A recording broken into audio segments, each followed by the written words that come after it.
What's up, guys? Welcome to TNC 169. I am your host, Michael Montero, for Boxing Monthly Magazine and BoxingMonthly.com. And of course, the cover story, Canelo and Jacobs. That is the big fight preview this week.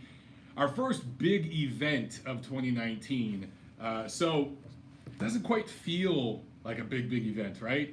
But we'll talk more about that later. Okay, so the Neutral Corner 169. Guys, welcome to the show. It is the last one from this crazy apartment I'm living in before we get moved this weekend into my house. So thank you, everybody, for joining the chat. Looks like we got 16 of you on right now, and the numbers will grow. Boom, it just hit 22, so I know more and more of you guys are going to be jumping on.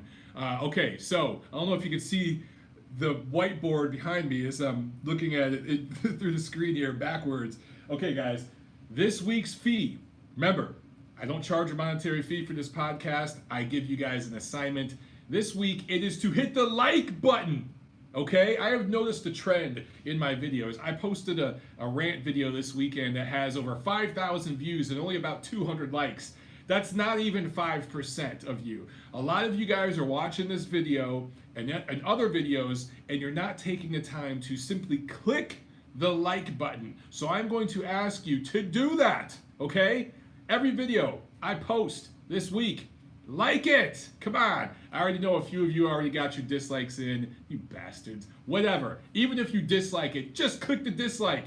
Just do something, okay? Just do more than watch. Don't be lazy. And for those of you listening later on the podcast version of this, the audio version on iTunes and Spotify and everything else, give us a like there, give us a rating, give us a review, and spread the damn word. That is your fee, ladies and gentlemen. Probably mostly gentlemen. But there's a few of you ladies out there too, and I appreciate you very much, ladies, for tuning in. Gail's on? All right, so there we go. So there are some ladies. Thank you, Gail. What's up? I know you had a great time there Friday night at the Forum. It was a little sad watching that on the Zone. Tiffany and I watching that Friday night after we worked on the damn house all day. I wanted to be there so damn bad. It made me so homesick. But, okay, guys, a lot of news to catch up on, right? And of course, I'm going to get to your questions later. Tiffany's going to send them over to me on my iPhone, so get them over to her in the chat. But one thing that I didn't have here on my notes that just dropped, kind of already knew, but it looks like it's about to be announced maybe tomorrow, definitely this week. Andy Ruiz is agreed to terms to fight Anthony Joshua June 1st. I just tweeted about it. Look, I don't love the fight, but I don't dislike it either. I mean, they needed a last-minute replacement. I personally would have preferred Michael Hunter. Call me crazy. I would have given Michael Hunter a better chance than Andy Ruiz. Andy Ruiz just doesn't have the size, the mass, the power to keep AJ off him. And I actually think AJ is probably going to score a stoppage in this fight. And I'm not so sure he was going to stop Miller. Maybe. Well, Miller was juiced to the gills, so Miller was probably going to go the distance anyway. But just in terms of size, now I know Andy Ruiz weighs 260 pounds, but he could be a damn cruiserweight if he was really disciplined. He's not a very big guy. Yeah, he's probably 6'3" or whatever. His height escapes me, his exact height.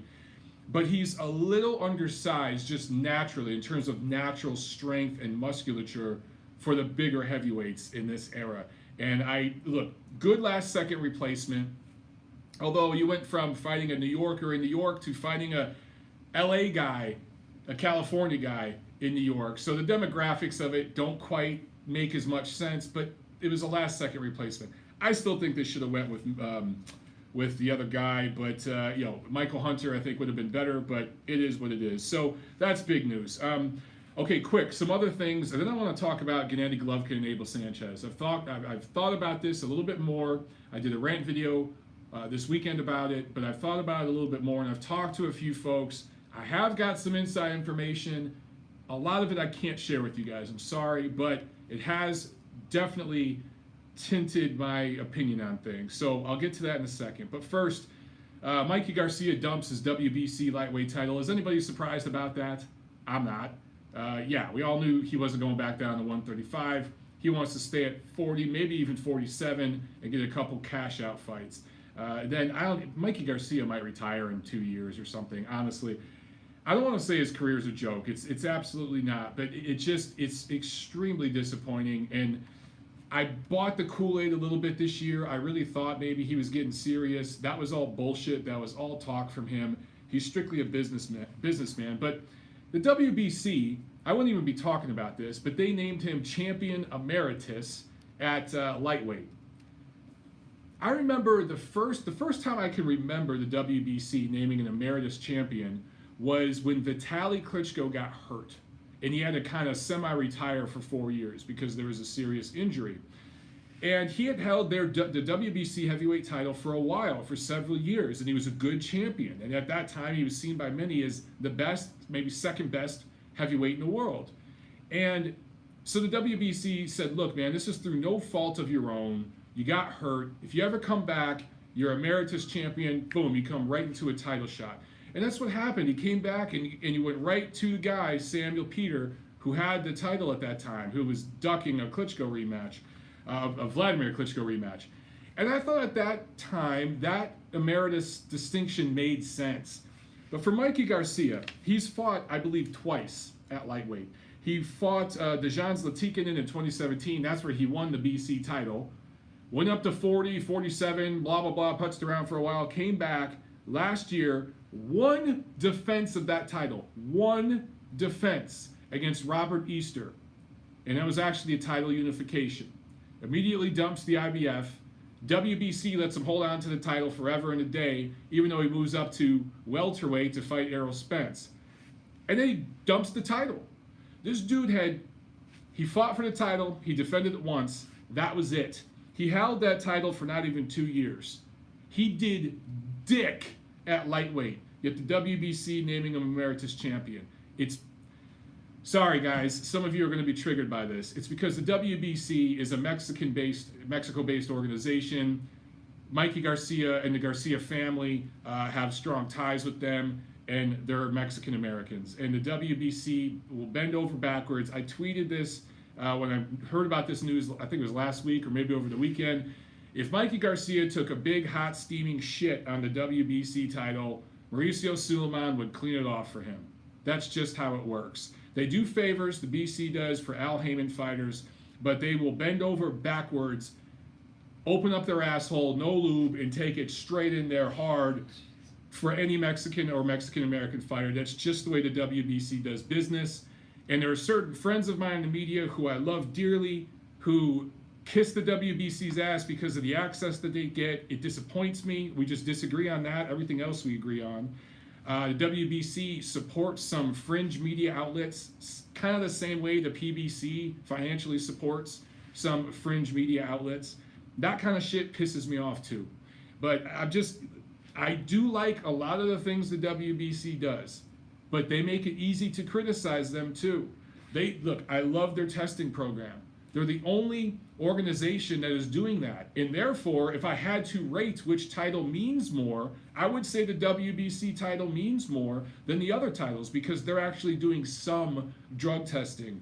But all the other crap that they pull, these emeritus and silver, diamond, all these different damn titles, and then their clear bias when it comes to certain fighters who are either lined up with certain platforms or from a certain heritage, it's annoying. It's just annoying. And I can't be the only one who calls this shit out all the time. But sometimes I feel like I am. The WBO, speaking about sanctioning bodies, reviewed the Jaime Munguia-Dennis Hogan fight and decided, Dennis Hogan, of course, filed a protest and said he wants an immediate rematch. The WBO sided with Munguia. And they said that, you know what, we scored the fight independently. We thought Munguia edged it. You're not getting a rematch, dude. Even if you scored it independently and you felt that Munguia edged it, I think they said they scored it for Munguia 115-113. Is that not close enough?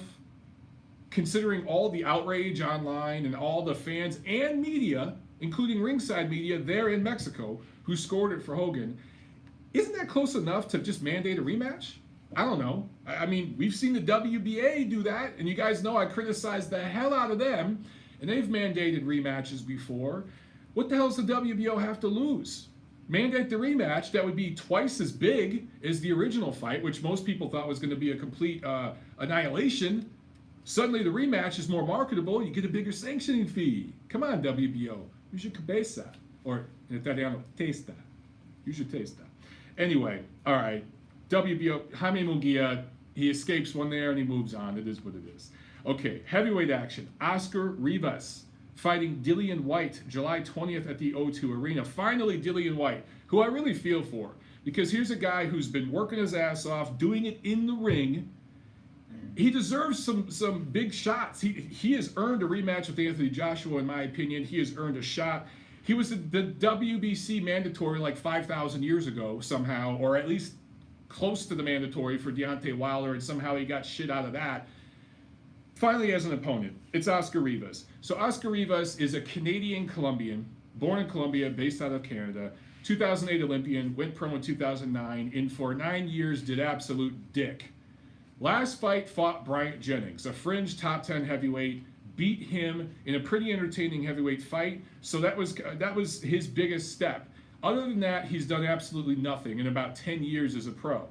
This is shit or get off the time, or shit or get off the pot time for Oscar Rivas, and we'll see what he's made of against Dillian White, because Dillian White can crack. He's one of the best punchers, mean left hook in the heavyweight division, pound for pound in the heavyweight division, one of the best punchers, and he's improved. He's improved since that loss to Anthony Joshua, and he's done it the old school way. He's also bigger and naturally stronger than Rivas, they list him at 6 feet, but I swear the guy's 5'10", undersized at heavyweight, good amateur background. As I said, he was in the Olympics, so he's schooled, he's skilled. I just don't know if he has the power and the size to keep White off of him. He has a chance to ice him early on before White really heats up. But the more rounds that fight goes, I like White to wear him down and stop him. Okay, also some other news. Matchroom, Eddie Hearn signs Devin Haney. Devin Haney, a prospect I like a lot. Did an article in Ring Magazine on him. I got featured, just kind of introducing him to the fans. So now he's going to be fighting on DAZN, right? Lightweight prospect that's become a contender now, and I think he's ready to challenge for a title. So if Eddie Hearn had it his way, Devin Haney would fight Luke Campbell for the WBC title that Mikey Garcia just vacated. So Luke Campbell's the #1 contender, and he will fight for the vacant title. But the guy that I think is #2 right now, the name escapes me, but he will be celebrating Ramadan soon at the time that they want to have this fight. So he'll be unavailable. So you got to go down the list. Now, Grandpa Bob over at Top Rank, he wants Vasily Lomachenko to get that shot against Luke Campbell to fight for that vacant title. But I expect the WBC doesn't want a guy who has other people's titles fighting for their title straight away for a vacant title. So I think it is possible that maybe we could see Luke Campbell and Devin Haney fight for that title. And that's a damn good fight. It'd be interesting to see. Luke Campbell, I think, is very underappreciated by a lot of fighters. He gave a lot of fans. He gave Jorge Linares hell in their fight in Los Angeles. We were ringside for that one, and I was like, man, this Luke Campbell kid can box. He's had a couple of pretty impressive performances. Devin Haney, I like to see him go over to the UK and fight Luke Campbell and see what he can do in that sort of environment. I think that would be a really intriguing matchup. Probably won't see it. Politics will likely have its way, and we might see Luke Campbell fight some other guy that we don't really give a shit about for that title. But maybe down the line, later this year, early next year, Devin Haney can fight for it or get in the mix. I just think that would be a good matchup. Okay, so let's talk about Gennady Golovkin splitting with Abel Sanchez. Babe, can we turn on the lights in here? It looks a little dark here in the video. just the soft lights. Okay, so Gennady Golovkin splitting with Abel Sanchez. Now these guys have been together for like 9 years, right? So sorry for the dark video, guys. We just got the lights on in here. No thinking. Yeah, we again, our brains are fried. But I wanted to talk about this Triple G thing because I've thought about it a lot over the weekend. I've talked to a few folks close to the camp. And I've also talked to people connected. I'm not going to say how or why, but I've gotten some inside information, and I don't know how much of this is true, what I can confirm, what I can't confirm, but what I've heard is that when Gennady went to Abel Sanchez. It was actually Tom Loeffler who brought him there. They went with a 15% fee for Abel Sanchez's training services. Now, most of the time in boxing, 10% is your standard fee. That's what trainers get. And then a lot of times for certain fighters, the deal they have with their trainer is after a certain amount, once the purse becomes a certain amount, well then there's a flat fee. So there's a cap basically. And maybe let's just say it's $1 million. So at $1 million, you're capped out. $100,000 is your cap. So if we work real hard and we get a title shot and we get a unification and now I'm getting $3 million, you're not getting $300,000. You're still getting $100,000. There's a cap there. But apparently that wasn't what they had worked out. And again, I can neither confirm nor deny this. It's what I'm being told. It's what I'm hearing. 15%. So if you think about it, Golovkin, the first few years in America, he's making 100 grand, 150 grand. He's not getting paid much. And by the time he whacks all that up with sparring partners, promoters, managers, everybody, he was barely making any money. He was essentially almost breaking even his first couple of fights, right? Barely just covering cost. And I've talked about this a lot of different times. So Abel Sanchez wasn't getting rich in those fights. I understand that. But from the David Lemieux fight forward, Gennady Golovkin was making seven-figure purses. Actually, I think his fight against Rubio, he was just under $1 million. That was the first time he made right at $1 million. It was like $950 or something. From that point forward, seven-figure purses, right? Over the last couple of years, with the Daniel-Jacobs fight and the two Canelo fights, you're talking $50 million plus in purses, right? You're talking a significant amount of money. If Abel Sanchez was getting 15% of that, he's ate very, very well. Even if he was only getting 10%, and the 15% number I've heard is just rumors and bullshit, but I've heard it from people I trust. But let's just say it was only 10%. 10% of 50 million is $5 million. Abel Sanchez has ate very well. Now, at this point, if you're Gennady Golovkin, you're the brand, you're the business, and you are renegotiating a contract with DAZN, and part of that is you're restructuring everything top down. So Gennady Golovkin went to Tom Loeffler and said, hey, we're changing the financials here. We're going to lower your rate. We're going to lower what you're getting. You're not going to get what you were getting before. That's the new deal going forward. Tom Loeffler accepted that. And I don't know if they had a back and forth where maybe Tom Loeffler said, well, here's a counteroffer. And then Gennady countered. I don't know. But I know Tom Loeffler isn't getting what he got before. That's part of the restructuring. Because now the pay scale was down here. Now the pay scale is up here. It's different, right? And this is normal in entertainment, with entertainment contracts and even business contracts. In the banking world, the financial services industry, the government contracts work this way. It's normal. It's just normal business. So apparently Gennady Golovkin went to Abel Sanchez, and it wasn't even a percentage offer. It was a flat fee. Here's what you're getting, dude. We got 6 fights left on this new contract with DAZN. Here's what I'm giving you. If you believe what Abel Sanchez says, he said that the new offer was basically, quote, 1/5 of what I was getting before. So if I'm doing my math here, that would equal out to about 3% of $100 million possible dollars. Well, then that's $3 million over the next few years, or $500,000 a fight, basically, give or take. Now, I know that Abel countered Gennady's offer, and Gennady said, no, this is it. So it was about money. But, and again, I'm estimating with these numbers, okay, guys? I'm estimating.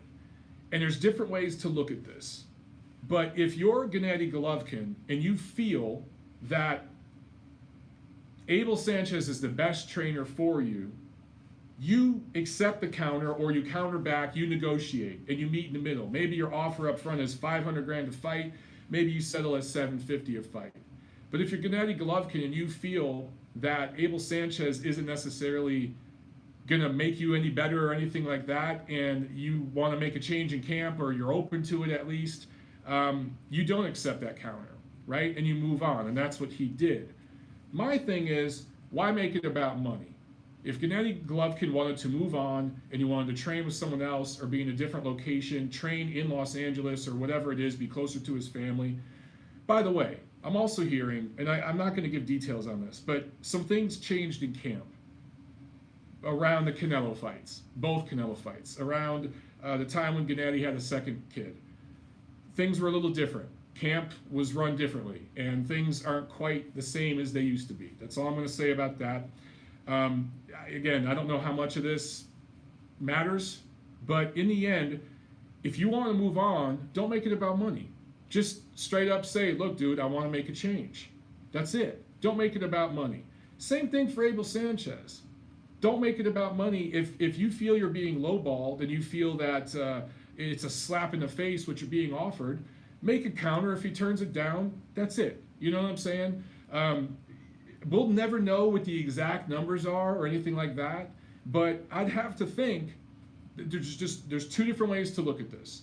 Someone like Tom Loeffler looks at it like, I'm going to take less money and still be associated with Gennady Golovkin, one of the best middleweights we've seen in years, and I'm going to continue to work with this guy. Or you could take the Abel Sanchez approach. I'm not going to get lowballed. I'm part of what got you to where you're at. So don't disrespect me and lowball me. I'm gonna walk away.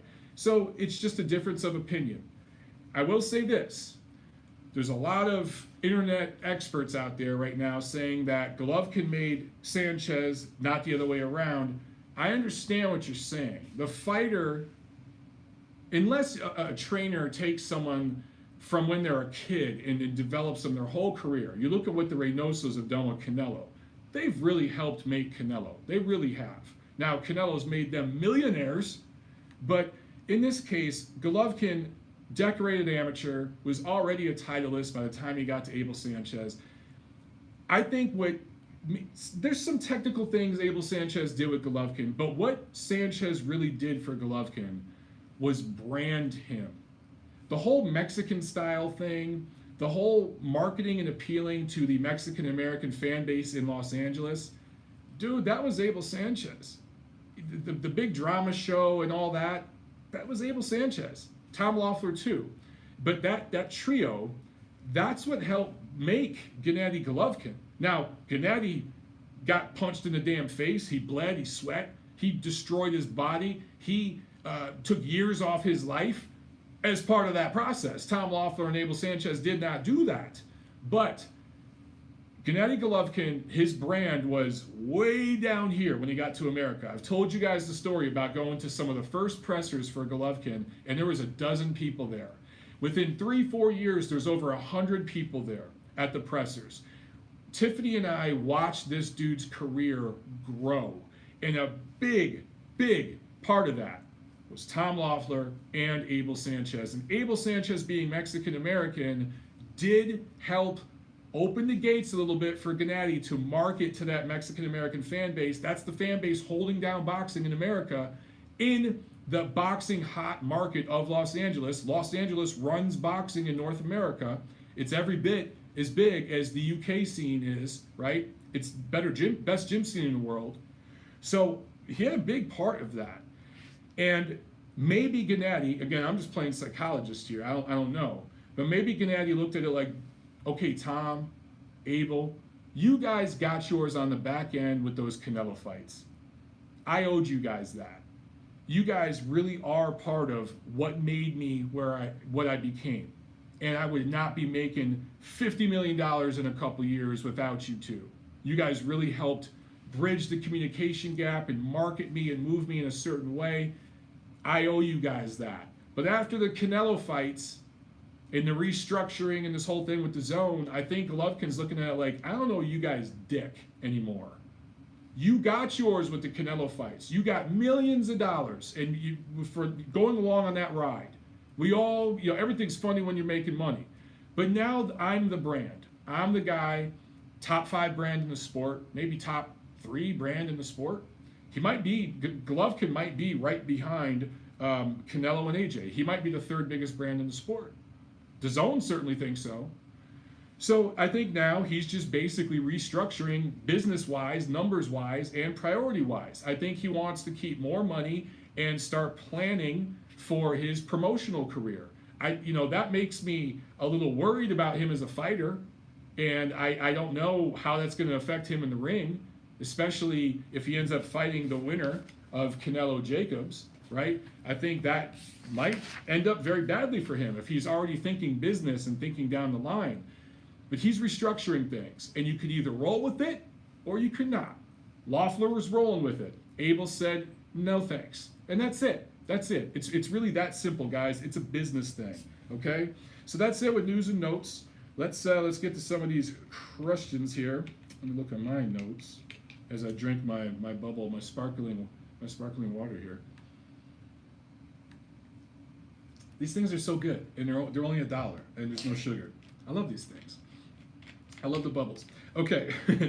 Shelton Film Productions asks, who are some possible options for Triple G as a trainer? Okay, good question, dude. And that's the obvious question, right? I think Robert Garcia would be a natural fit. That's an Oxnard. They don't have to train in Oxnard, but they could. Because Robert Garcia doesn't own that gym anymore, but I think he still works out of that gym. He sold it to Egas Klimas. But I think that'll be easier to get to for Gennady.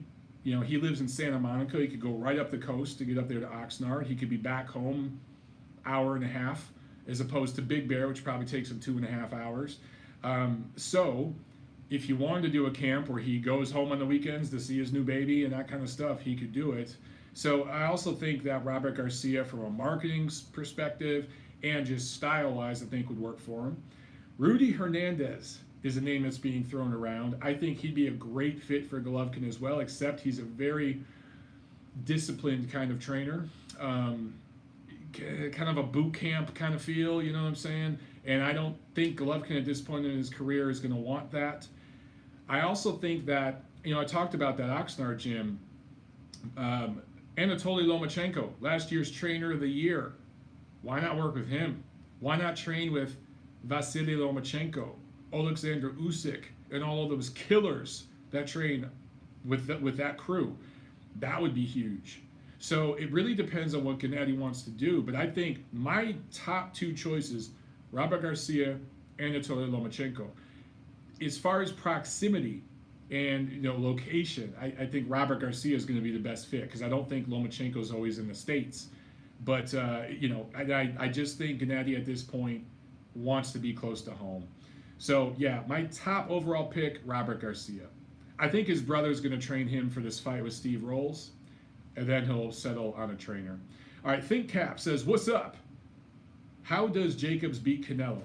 Okay, Jacobs, I don't see Jacobs knocking Canelo out, because you're not going to hurt Canelo to the chin. And Jacobs, if he tries to go down to the body, he's going to get tagged, because he's going to have to reach real low to get down to Canelo's body. The only way he can win this fight is to box the shit out of him and clearly, and I mean clearly, win 8 or 9 rounds. It's in Las Vegas. So 3 rounds, 2-3 rounds are already up for Canelo.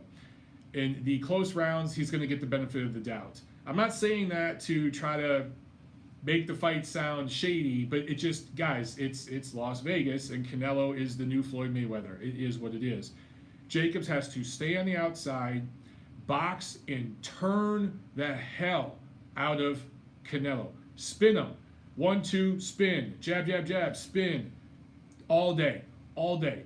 Got to stay on the outside. Canelo is going to come in and try to punch to the body. You got to see that while he's coming in. You got to tag the shit out of him coming in, pepper him, and when he gets close, hold him. Jacobs has to make it an ugly, agonizing fight to watch. That's the truth. Ed Keller asks, does Ruiz represent Mexico or USA? Correct me if I'm wrong, but as far as I know, Andy Ruiz is American. If he was born in Mexico, he's lived in America for much of his life, so I think he represents both countries. John Uden asks, what has caused fans' current obsession with talking about fighters' money? Do you think promoters are using the boxing media to add fuel to that fire? Yes. I think that Floyd Mayweather didn't start it, but he got in tune with people talking about quote-unquote business and being fanagers, as I like to call them. That's fan managers, fanagers. Most of these YouTube channels are fanagers, and they speculate about money, and they speculate about purse splits and network revenue and all this kind of shit. Guys in the media, we have to talk about it and report about it because it's part of the story, but a lot of these fanagers obsess over it. Mayweather used that sort of sentiment to stall, delay fights, negotiate fights that really weren't that big, and make them seem bigger to get more money. Basically, to manipulate gullible fans into prospering for himself. And promoters have seen that, and they've dug in. All of them. Any of them who tell you guys that they're not doing that are full of shit. Every single one of them. And some promoters obviously are much worse about it than others. But you see more and more fighters trying to do the Floyd thing, trying to negotiate fights on Twitter and get people talking. Look, Amir Khan, let me give you guys just an example of how this shit works. Amir Khan basically quit against Terrence Crawford a week or so ago, right? He got punched in the thigh, maybe the side of his ball got clipped, and he quit. He didn't give it the 5-minute break. He just looked at his corner and said, nah, I'm done. I think he took 30 seconds, and that was it, right? He immediately goes on to Twitter and social media and starts posting, the fight was just getting heated up. I was just finding my groove. I could win. There should be a rematch. It should be a no contest. And there are actually fans supporting him. Now, 90% of people are saying you've lost your freaking mind, but there are some diehard Amir Khan fans and or Terrence Crawford / Bob Arum haters who are taking Amir Khan's side. No matter what the hell you say, somebody on social media will believe you. There's the fringes of all sorts of wackiness exist on Twitter, right? So you can stall a fight, delay a fight, or use social media to your advantage if that's what you want to do, if you want to manipulate people. And yes, I do think promoters, the networks, and of course the fighters themselves are all pushing that stuff, whether they mean to or not. I think most of them don't mean to. They don't understand what they're doing, the impact of what they're doing, but some of them absolutely are doing it with intent. And these managers, they are all in on it. Jack Alter asks, what's up, Jack? How you doing, man? I still need to watch some more of your sparring. I watched a few of your clips. I got to watch a few more, man. You go into Triple G versus Rolls at MSG. I got ringside tickets, and it'll be my first fight to see in person. Dude, congrats. There's nothing like seeing live boxing. If you're truly ringside, if you're close to the ring, you're going to love it, dude. And I know you're a huge Triple G fan. So, look, that's the thing with that matchup. Is that the matchup everybody wants? No. But if you're a fan of Triple G, you're going to go, you're going to watch. Just like if you're a fan of Canelo, you went to watch him, you went to see him fight fielding, or you watched it on the Zone. So this is going to be the big drama show. It's going to be old school Golovkin against a B-level guy that he should beat the shit out of. We'll see. But, Jack, I think you're going to have a good time. I probably am not going to that event just because we have too much going on with the house. If something changes, I will absolutely let you guys know. Maybe I can get up for that one. We shall see. But I think we might be in Detroit on that day. So, yeah, I think we're coming back from Detroit, June 15, right? Yep. Yeah. So I'll be in Mike Detroit. will be 40. I will be 40 when Golovkin fights Steve Rolls. I will be flying back from Detroit back to Atlanta here. Okay, Rockstar 1996 says, Prograis versus Taylor, who you got? Great fight as long as Taylor beats the beast, Ivan Baranchek. Dude, I'm going to get to that in just a minute, all right, when I get to the review. But yes, that is maybe one of it could be the best fight we get this year in 2019, seriously. Drazu asks, do you think it was a good idea for Triple G to split from Abel Sanchez? You know, time will tell, bro. Time will tell. It's simply too soon to know. Look, we thought Sergey Kovalev was done, right? Done. He had lost to Ward, and he lost to Alvarez. Stopped both times. We thought he was done. He gets with Teddy Atlas. And did Teddy Atlas teach him anything new? No. But just somehow their chemistry works. Teddy got through to Sergey, broke through, got into his brain, got him to relax, to train, to box, and he looked great in the rematch against Alvarez, and I think he's going to beat Anthony Yard in Russia later this year. Could something like that happen with Golovkin, where he comes back and fights, let's say Canelo beats Jacobs, and he fights Canelo later this year and wins? with a different trainer. Let's say it's with Robert Garcia. It's certainly possible, but he might also go in there and get destroyed. That could happen too. And then maybe him breaking from Abel won't look so good. At this stage of his career, it might not matter who the hell he trains with. It really might not. It just might be his age, and also his level of focus and dedication might not be where it is. I've heard some things about Gennady Golovkin over the last few days, over the weekend.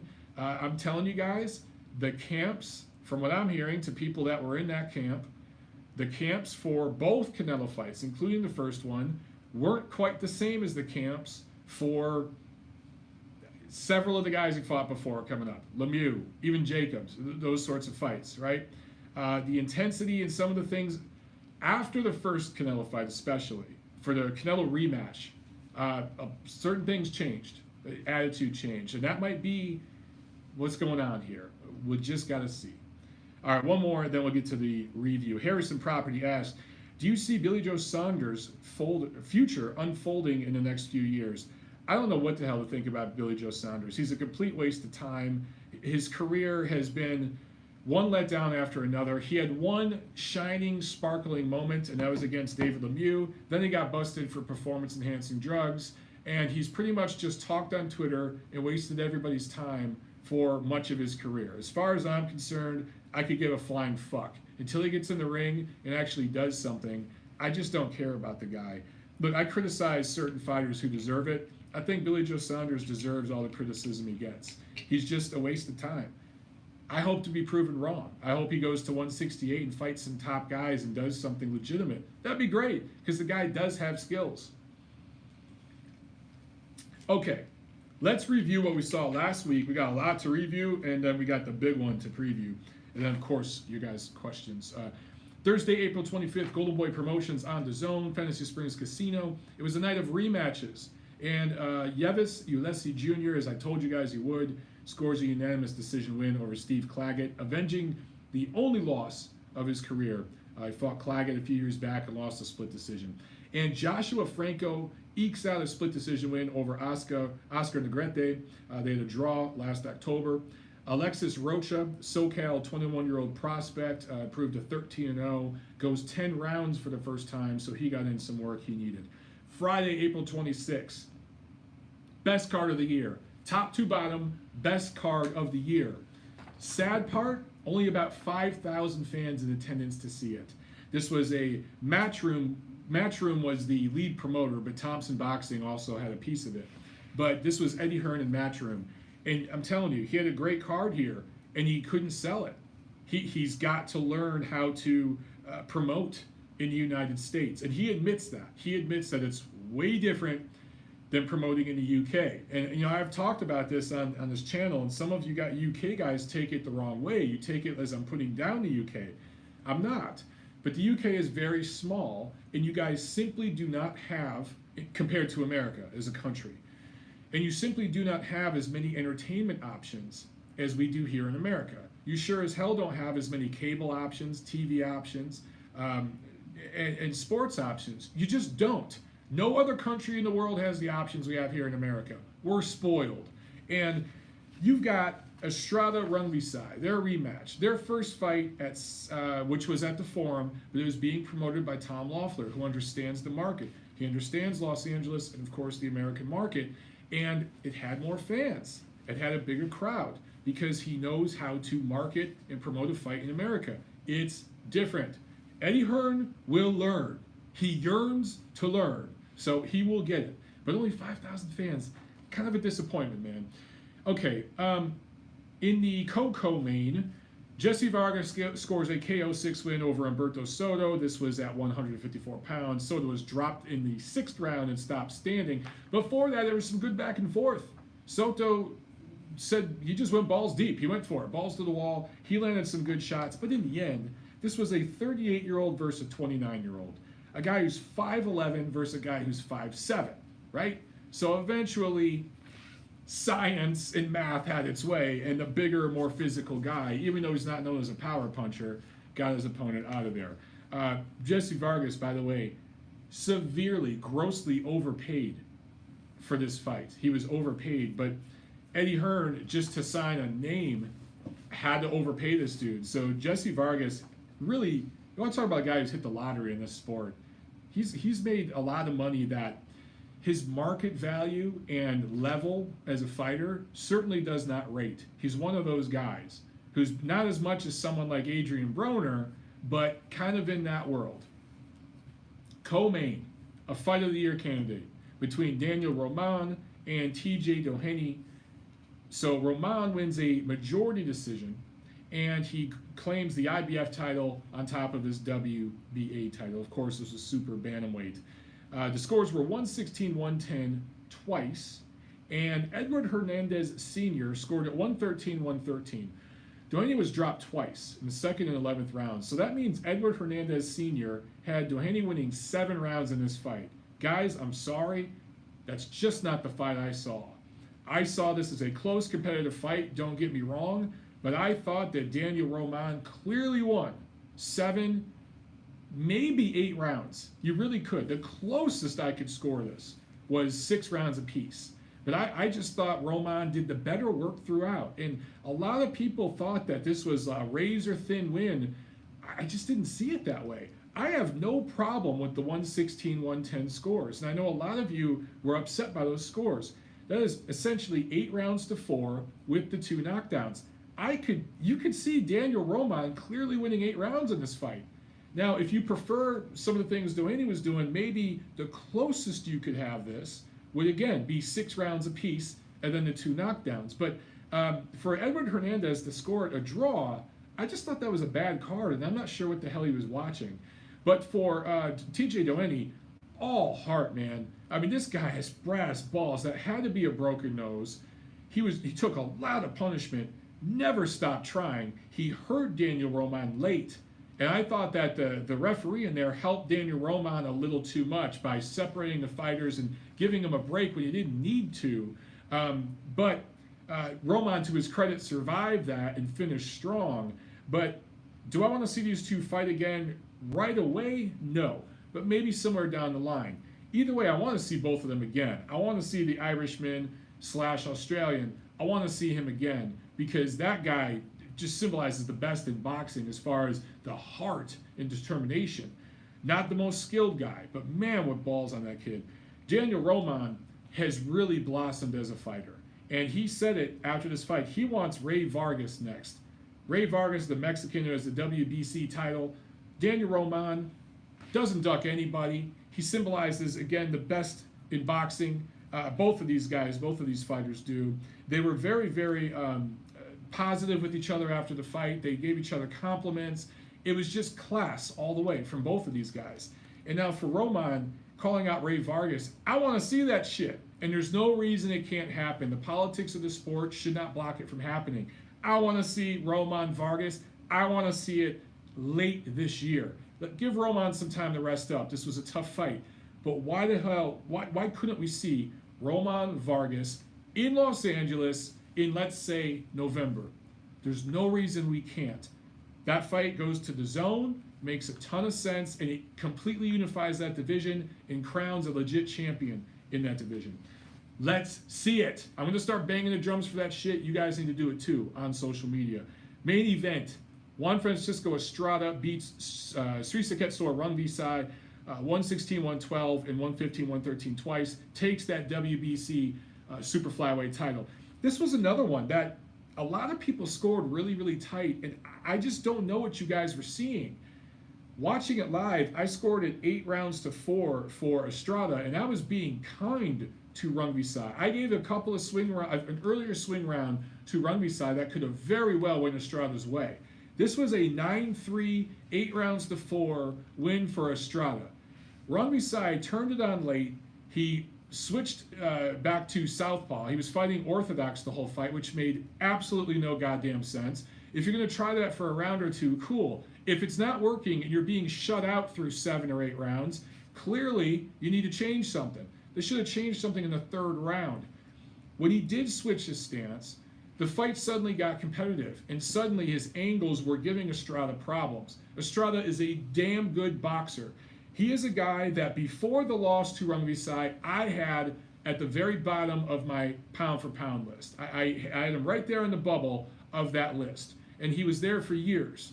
However, when Rungvisai switched up angles, he landed some shots, and he showed you that Estrada can be tagged, and he's not perfect, right? He does have some flaws as a fighter. But he pulled it out. This was a clear win for him.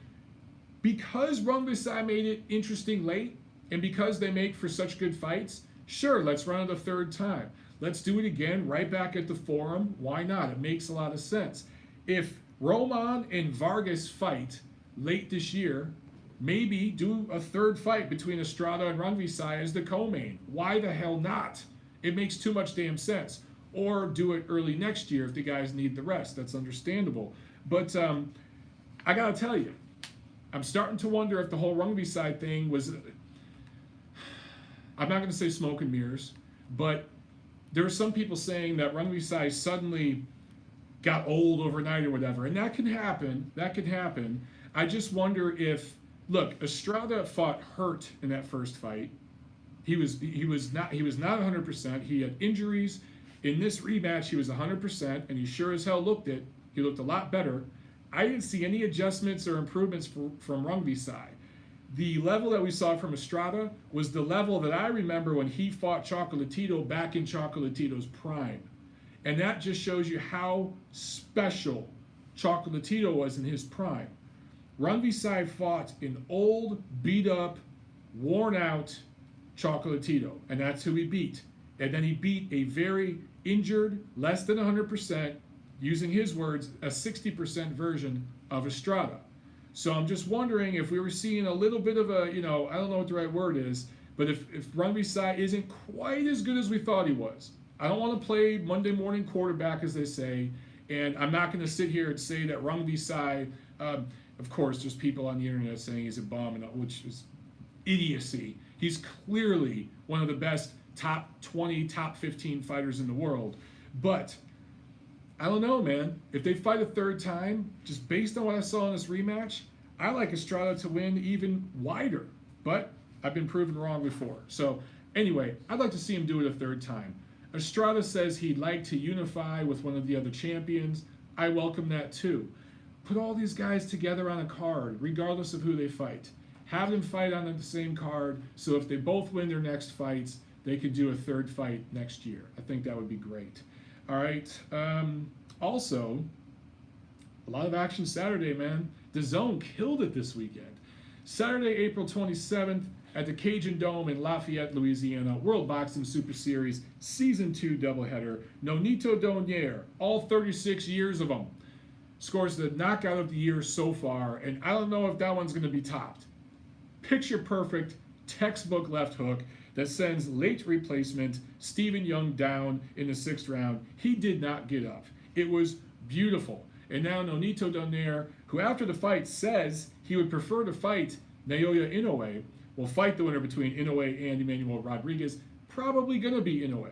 And that fight between the finals will likely be over in Japan. Not necessarily, but you have to think the economics of the thing. A fight late this year between Inoue and Doheny over in Japan makes a lot of sense, and it's going to be hella fun. Look, I know a lot of people think that Doheny is just going to get absolutely bulldozed in 3 rounds. No one does that to him. The only guy who ever did that to him was Nicholas Walters, who was a big, strong, strapping, busting at the seams featherweight who ended up moving up in weight anyway, right? This is 118 pounds. Say what you will about Inoue. He hasn't faced an elite level fighter yet. He hasn't faced a fighter nearly half as experienced as Nonito Doheny. I do favor him to beat Rodriguez. Let's see how he looks in that fight. But a fight between Doheny and Inoue will be competitive. Obviously, I favor the monster. It's just how it works. The younger guy should stop the old man. It's how it works. But one of you guys on Twitter earlier today made a great comparison. You said, this might have a little bit of Klitschko and Joshua to it. Joshua Klitschko, where you got the old man and the heir apparent. I like that comparison. Obviously, styles and everything different. Yeah. But just in terms of old guy who's been there, done that, will have a chance. Will have a puncher's chance, because if that left hook lands on the monster, We haven't seen him take no big shots. We don't know, right? So there's always a chance. And I'm going to be watching that damn fight. And if he fights Rodriguez, if Rodriguez scores the upset of the year and beats Inoue, well then Donaire Rodriguez, I'm there too. In the main event, Regis Prograis improved to 24-0, 20 knockouts, stops Belarus native Kirill Relik, wins the WBA 140-pound title, and now he is set up to fight the winner between Josh Taylor and Ivan Baranchyk. So Taylor, just looking at Josh Taylor and Regis Prograis, and to Prograis' credit, after this fight, they said, who do you want between Baranchyk and Taylor? He said, I'll take either, but I want Taylor because everyone keeps saying he can beat me. I look at their resumes. Taylor has already beat Viktor Postol. That's a better win than Regis Prograis has on his resume so far. It is. Viktor Postol, former titleist, good quality, top 10 level fighter, right? Kirill Relik, though, might be on the level. I don't quite rate him as high as Viktor Postol, though, but he's in the discussion. He's kind of at that level. But so far, I'll give Taylor the better win overall. The way he beat Postol, I think that's a good quality win. The Baranchyk fight, though, that's going to be tough. I do favor Taylor to win. The reason why I favor him to win so big, and a lot of you guys out there think Baranchyk is a killer and he stands a real good chance, and I understand that. But Baranchyk, how focused is this dude? He was out of the tournament, then he's in. Then he's out, then he's in. Then he's out, then he's in, right? He's back in the tournament now. How focused is he for that fight? I just don't know if he's 100% focused. So I like Taylor to beat Baranchyk. But so far, you gotta like Taylor, and especially if you include the amateur pedigree, you gotta like Taylor's resume just a bit more than Prograis. But in terms of pro style fighting, I slightly favor Prograis over Taylor right now. Let's wait and see what happens between Taylor and Baranchyk. But if they were to fight right now, I would favor Prograis to beat Taylor, probably behind on the cards and pull it out late to beat Taylor. But I'm telling you guys right now, it's probably going to be Prograis and Taylor in the final. Is there a better fight that we're going to get in boxing this year? I don't think so. We're not going to get the fights that we want. We're not going to get Spence and Crawford. We're not going to get Wilder and Joshua. And we're probably going to get Canelo Golovkin III. But I'm telling you right now, Prograis Taylor, better fight than Canelo Golovkin III. Yeah, I'm saying it. I'm not stuttering. I'm not blinking. Better fight, top to bottom. That is probably the best fight that could be made this year. And both guys will be undefeated, young, in their physical prime. They will be doing what Errol Spence and Terrence Crawford don't have the balls to do right now. How crazy is that? Okay, one other card to talk about, and I'm going to skip over this as quickly as I can. At the Cosmopolitan in Las Vegas, there was a Showtime card, and Robert Easter and Rances Barthelemy fought for a version of the WBA lightweight title, even though Lomachenko is the real champion. The WBA is disgusting and somehow gave these guys... I mean, Easter is coming off a loss. I think Barthelemy is coming off a loss, and yet they're fighting for a version of that title. And they turned in the most horrible fight we have seen in probably over a decade. The most terrible, shitty, disgusting pile of shit fight for a title, a version of a title that we have seen in well over a decade. These two, both fighters, okay, this isn't one fighter, both of them combined to land 106 punches over 12 rounds. So if you do the math, obviously, you know that that's not even 10 punches a round. And that's not one fighter. That's both. So not even 5 punches a round average landed by these two fighters. Absolutely disgusting. If you're a subscriber to Showtime, you should get your money back this month. That was shit. In the co-main, Viktor Postol won a WBC 140-pound eliminator. So at some point, he's going to fight Jose Ramirez. And let me tell you, Grandpa Bob will make sure that fight is over in Fresno, where Ramirez is from. And, you know, the crowd and everything will help him out. But Postol, very live dog in that fight. Very live dog. And heavyweight prospect Efe Ajagba scores a TKO2 win to improve to 10-0 with 9 knockouts. Also, earlier in the day, over in London at Wembley, Danny Dubois improved to 11-0 with 10 knockouts with a TKO4 win. That is it with the review, guys.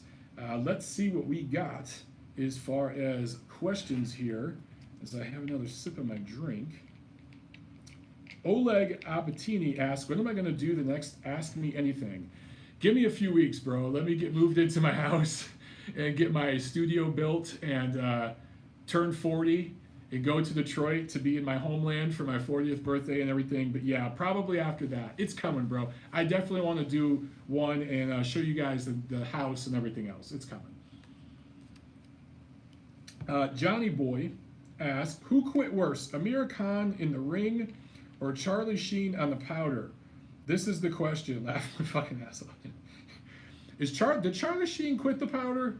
I don't know about that, man. I don't know. That guy, him and who the hell's the guitar player for the Rolling Stones?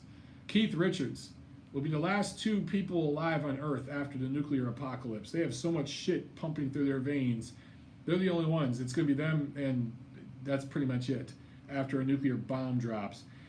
Ozzy asks, Michael, what do you think about Klitschko's mysterious tweet? Good question. So Vladimir Klitschko tweeted, I think it was, the 2-year anniversary of his fight with AJ. And he said, even though I didn't get the W, I'm paraphrasing, I can't remember the exact words. Even though I didn't get the win, this fight was awesome. And it helped fuel my obsession to becoming a champion again. And he spoke in terms that made it sound like his boxing career is still going. He didn't say, like, my goals back then during my career. He said my goals right now. Like, he was talking to, like, it was present tense. So a lot of people took that as him hinting at a comeback. There is so much money to be made.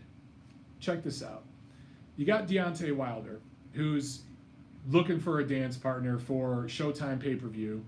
You've got Anthony Joshua looking for a dance partner at DAZN, and then over in the UK it'd be pay-per-view. And then you've got Tyson Fury at ESPN. They're looking for a dance partner, Grandpa Bob, to take him to ESPN pay-per-view. Now, if you're Vladimir Klitschko, you've got 3 options to come back and make a cool 20+ million bucks. Does he need the money? No. But would you turn down that kind of money? He could probably get it.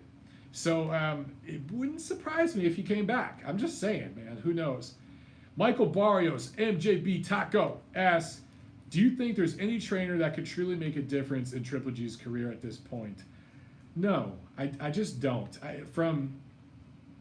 Again, certain things I can't go on the record with, but just based on certain things I'm hearing, guys, it just looks like Triple G, number one, screwed over by the system. I've talked about this before, and he's going to do shit his way now. But he's also really looking into the future and his career as a promoter, his career post-retirement. So he's planning all that. And when a fighter starts planning their retirement, and you should set up plans. Like, I'm not saying you shouldn't. You absolutely should. But when you're making financial deals now to allocate more money for your promotions company to go buy fighters and bring them over here now, when you should be in training camp training, it just makes me think that one foot's out the door already, and he's going to get his now on the back end after getting screwed by the system and playing the game everybody else's way. These next couple years, he's going to do things his way, but no one's going to show him any new tricks. I mean, there's always something a guy can show you, right? But, like, is he going to learn a new skill? Is he going to fight a different style? No. And I just think that's why Robert Garcia would work for him. Robert Garcia is just going to get him in shape. He basically needs a dude to get him in shape, and more than anything, get him motivated. What Teddy Atlas did for Sergey Kovalev was get him focused and motivated for Eleider Alvarez for that rematch. That's what Golovkin needs. It's hard to be focused when you've got 3 kids at home, when you're a huge international brand, when you've got the Jordan brand, and you've got, what's the watch company, and all these different brands that Golovkin sponsors with, right? So he's on the phone with these business people all the time. He's got managers and publicists and, network people and all this stuff going on. It's hard to be focused on just fighting. You go back 5 years ago, that's all Golovkin did. It's much different now. So he just needs somebody who can focus his ass and get him in shape. That's it. And I think Robert Garcia can do that.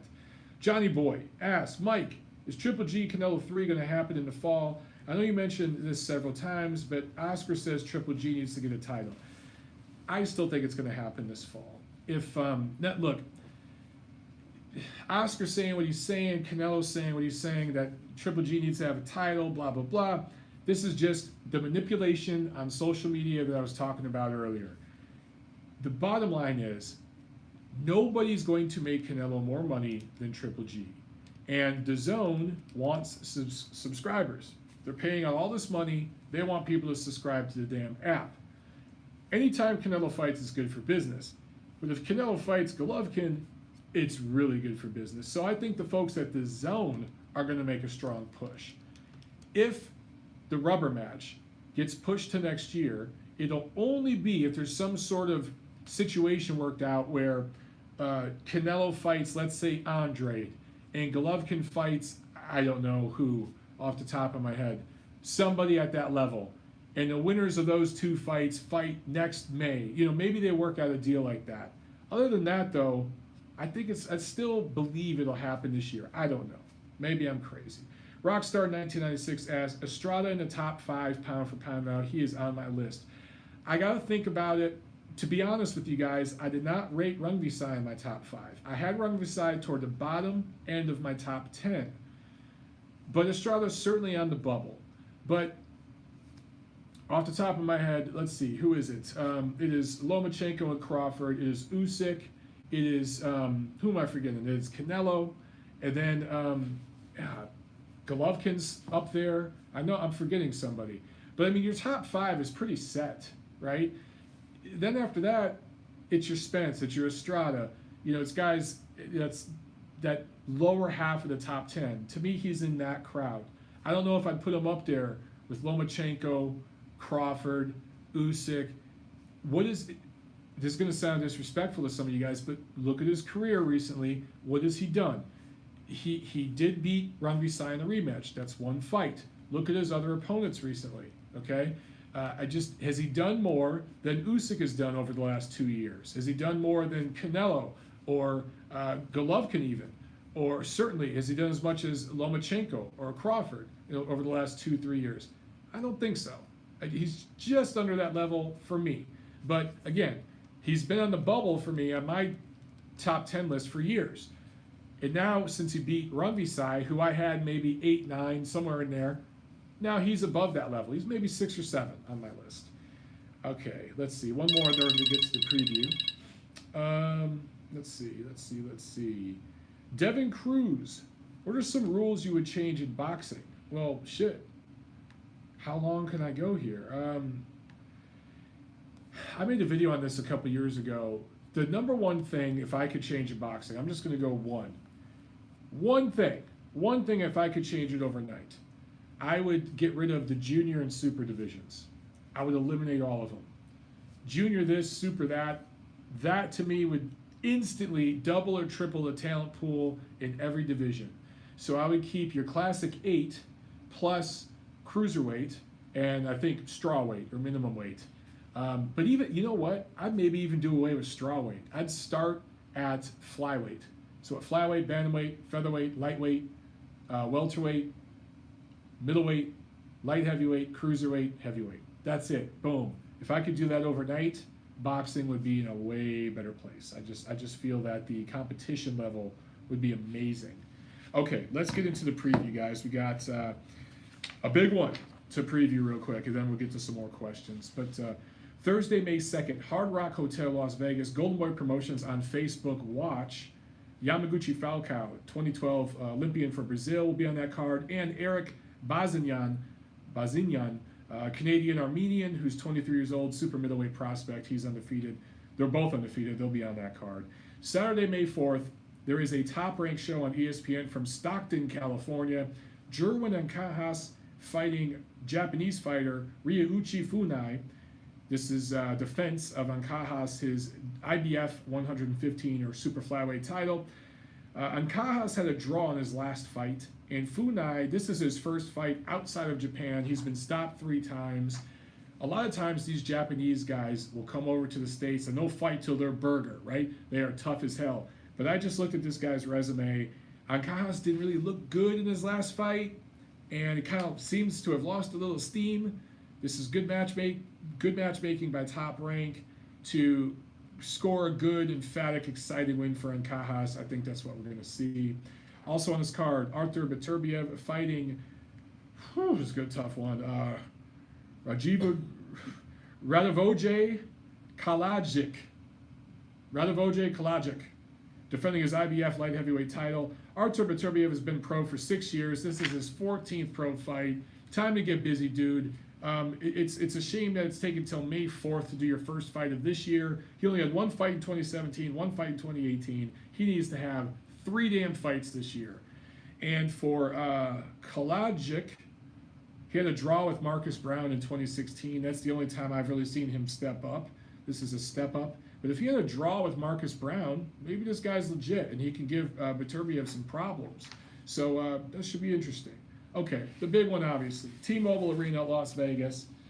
Right here, Canelo Alvarez, Daniel Jacobs, the cover story on the latest issue of Boxing Monthly magazine. In the main event, Saul Canelo Alvarez going up against Daniel Jacobs. In the undercard, the co-main, I think, Virgil Ortiz going up against Mauricio Herrera. Ortiz is from Dallas, Texas, 21 years old, 5'10", busting at the seams. Mauricio Herrera, 38 years old, has lost 5 of his last 9, but he's very experienced. He's been in with everybody. So for Ortiz, who Golden Boy, this is their best prospect, one of the best American prospects right now in all of boxing, this is a step up in class for him. Herrera's just softened up enough where he should be able to learn on the job here, have some tough moments, but pull out the W and look impressive doing it. In terms of experience, good step up for him, and he's going to be on a big stage here in Las Vegas. So obviously, this is some branding here from Golden Boy Promotions. Very smart to put Virgil Ortiz on this card. Pablo Cesar Cano, coming off his TKO 1 win over Jorge Linares in January. He is fighting Michael Perez, who's a good quality, decent fighter, I believe out of New York, that area of the country, but he loses when he steps up. I remember I saw him fight at the Belasco Theater a couple years back on one of those Golden Boy fight night, I think, what do they call it, Friday Fight Night or something like that, cards. And I just remember seeing, yeah, this guy's a good quality fighter, but he's just not quite A-level. So I like Cano to get the W here in that one. That, of course, is a 140-pound fight, 10 rounds. And Lamont Roach, Golden Boy prospect, going to be on the card. Saddam Ali, also going to be on the card in 10 rounders. Let's talk about this main event. Saul Alvarez, 5'8". Daniel Jacobs, 5'11". 73-inch reach. Canelo has a 70-inch reach. So in terms of size and skill, Jacobs poses the biggest physical challenge of Canelo Alvarez's entire career. Now you look at their ages. Jacobs is 32, Alvarez is 28. 28 is a little misleading because Canelo's had a lot of fights, and he's taken some punches in those Triple G fights, and he started at a lower weight than Jacobs. But Jacobs also, look, man, he's been stopped. He had a rough fight with Golovkin where he was dropped. He's been dropped in other fights. And that battle with cancer had to take a little couple years off his life. So he's probably a little older than 32 years old too. So Jacobs 32 is probably closer to 34, and Alvarez, his 28, is probably closer to 30. Okay, last couple years, Canelo has fought Triple G twice, and then Rocky Fielding, who in terms of body style, his size, his height and build and everything, is comparable to Daniel Jacobs. So I guess in one way, that was good preparation for him. Jacobs, last couple years, of course, he had to fight with Triple G. He fought Luis Arias, he fought Sulecki, good quality fighter, and Sergey Derevyanchenko, good quality fighter. In terms of build, Derevyanchenko is kind of built like Canelo, so that was kind of good preparation. Just short, stocky kind of guy, kind of built like Canelo. So all things considered, this is a great matchup that I think is kind of sliding under the radar for a lot of you guys. These are the 2 of the top 3 middleweights in the world.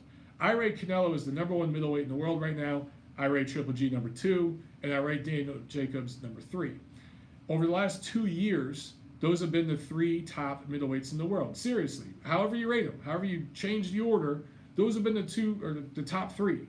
So you get a fight here between the top 2 of the top 3. And the winner will very likely fight Gennady Golovkin later this year. So this is a great matchup. What I see happening here, if I'm Canelo, they're going to fight the way they fought Rocky Fielding. Obviously, Jacobs is light years better than Rocky Fielding. Hell, Steve Rolls is better than Rocky Fielding. I'd favor Steve Rolls to beat Rocky Fielding if they fought right now. But Alvarez just came forward and attacked the body, brutalized the body, right? And even the second Golovkin fight came forward. Canelo can do some neat things boxing-wise, but I think he's better moving forward. And I think his head movement and all that stuff is really, really good, and it's underrated.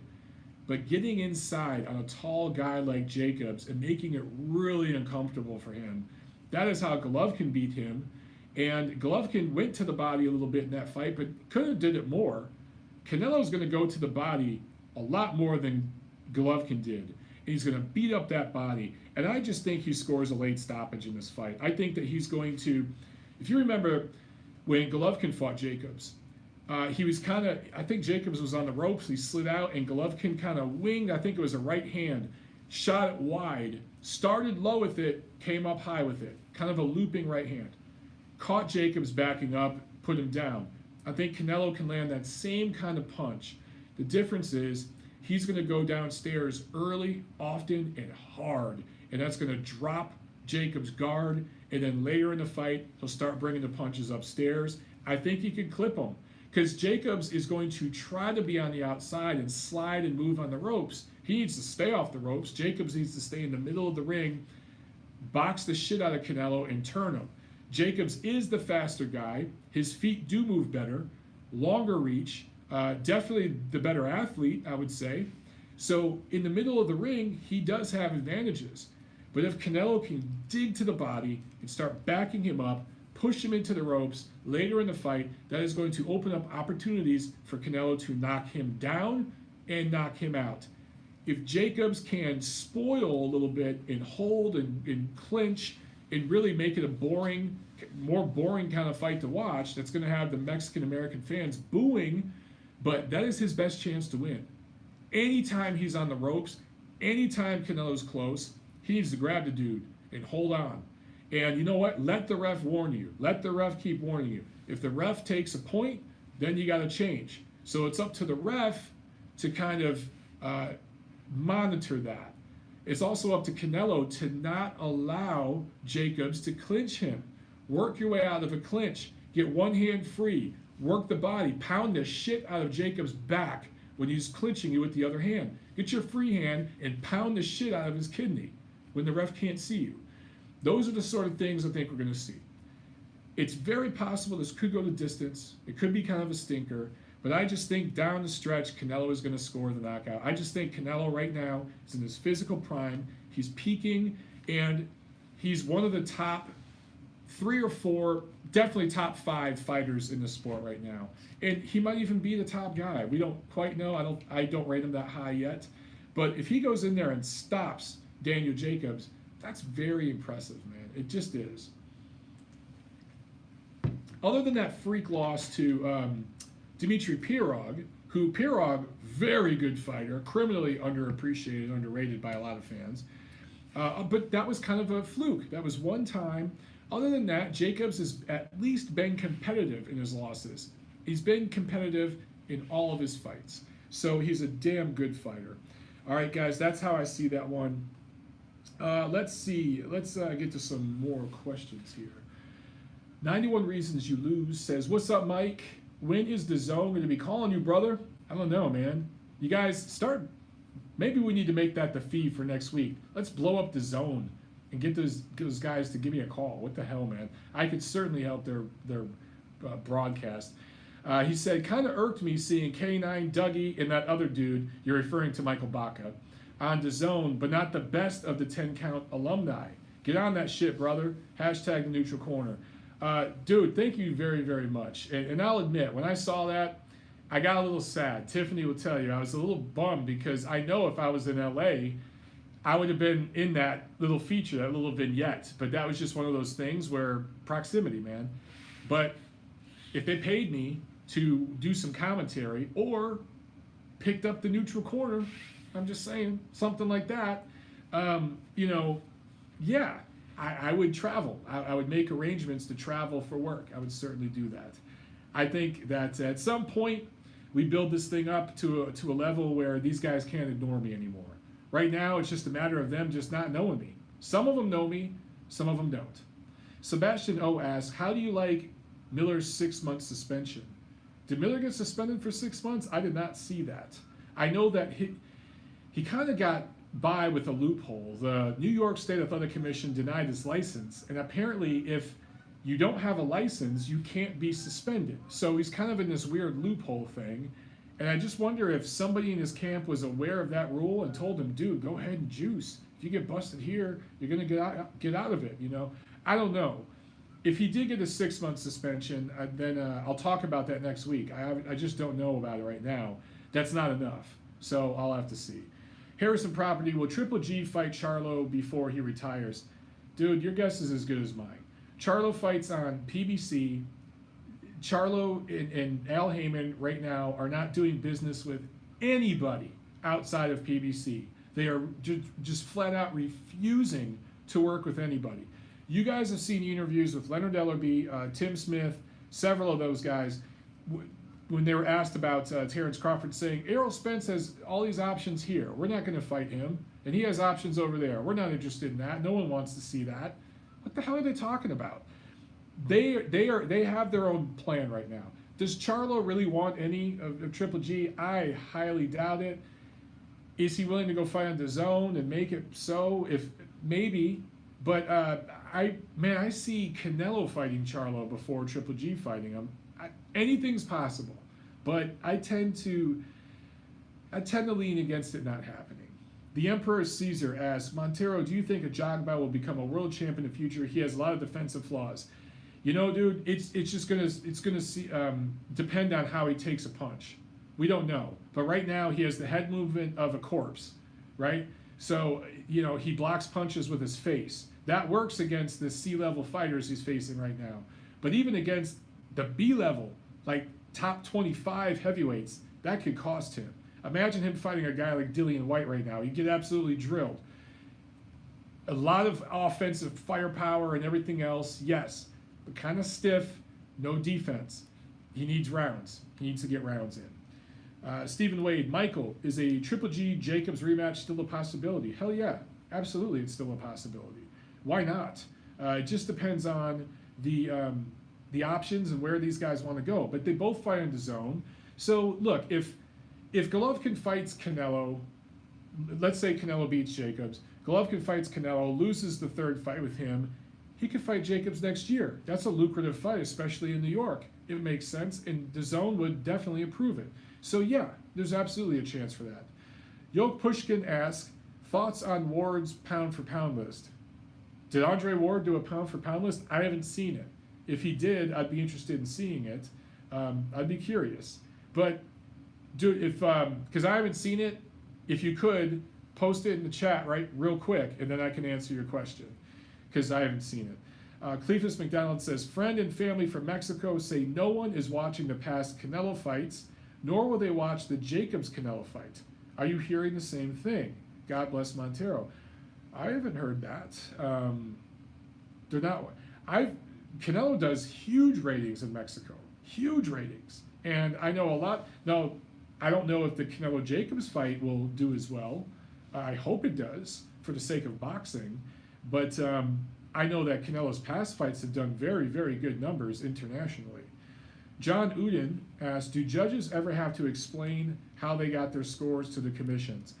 Only if there's an official investigation. There have been cases where commissions have brought judges in, watched a fight with the judge, scored it with them, done a review. The WBO just kind of did like an independent review of the Munguia Hogan fight. So if they had found like, no way, Hogan won this fight wide, right? Then they may have brought the official judges in and talked with them. But from their findings, the scores were okay, so they didn't. But yes, there have been cases where that's happened. There have been cases where some judges have actually been suspended by some commissions. That has happened. As he asked, will Jacobs go southpaw against Canelo? If he gets desperate, I think if Jacobs goes southpaw against Canelo, especially if it's early on, maybe he's just going to be trying something just to see how it looks. But if he does it late, that to me is a sign of desperation. If he does it early, it's okay. If he does it late, he's getting desperate. That's just how I see that. Nurkan Akhtayev asks, thanks for your amazing hard work, brother. Watching it live from Hong Kong. Thank you for watching, bro. Hong Kong in the house. That's awesome, man. I really, really appreciate your support. I'm just trying to think, what time is it? It's got to be tomorrow morning over there. So good morning. Thanks for watching, man. Michael Mindiola. Just look at the one after that from Gail. She posted. Oh, Gail just posted. Okay, so Michael Mindiola listed a couple, but Gail Falkenthal, what's up, Gail? Posted the whole list. He had Crawford 1, then Lomachenko, then Alvarez, then Usyk, then Inoue, Joshua, Wilder, Spence, Garcia, Pacquiao. Wow. Okay. The top 5 I'm cool with. Maybe I'd switch the order around a little bit, but Crawford, Lomachenko, Alvarez, Usyk, Inoue. If that's your top 5, I'm good with that. But the rest of that top, the second half of that is horrible. Joshua and Wilder should not be on the pound for pound list. You do not rate heavyweights on a pound for pound list until they have accomplished a lot. The last heavyweight that rated pound for pound was Vladimir Klitschko. The previous heavyweight before him that rated pound for pound was Lennox Lewis. Okay, Vitaly Klitschko wasn't pound for pound top 10 at any point in his career. Vladimir was later in his career. So yes, Joshua and Wilder, until they fight each other, neither of them is getting on the pound for pound list. So Andre should know that up front. That's just awful. Spence Jr., I'm fine with. He's in the top 10, certainly. Mikey Garcia is not. He's not a top 10 pound for. If you have him number 10, okay, I ain't mad at you. But to have Mikey Garcia above Estrada, even Rungvisai, whoa, that's atrocious. And then Manny Pacquiao. Manny Pacquiao is not. He's still a good fighter, but he's not a pound for pound level fighter anymore. He is not the guy that he was even 5-6 years ago when he was still hanging on to the pound for pound, but he was past his prime. But man, there are several fighters out there that deserve a pound for pound list rating over Joshua, Wilder, Garcia, and Pacquiao. Several. So I would say Andre Ward's top 5 is solid. His bottom half of that top 10 list is atrocious. Like, atrocious. And he should know better. Okay, do we have any more questions? And by the way, Andre Ward has been doing a great job commentating on those ESPN cards. I think he's really developing into one of the better young commentators for a former fighter in the sport. And I think he's doing a very good job. But yes, numbers 6 through 10 on his list, the only one who belongs there is Spence. The rest, 4 guys on that list. Oh. Oh. Okay, one more question, and then we're calling it, guys.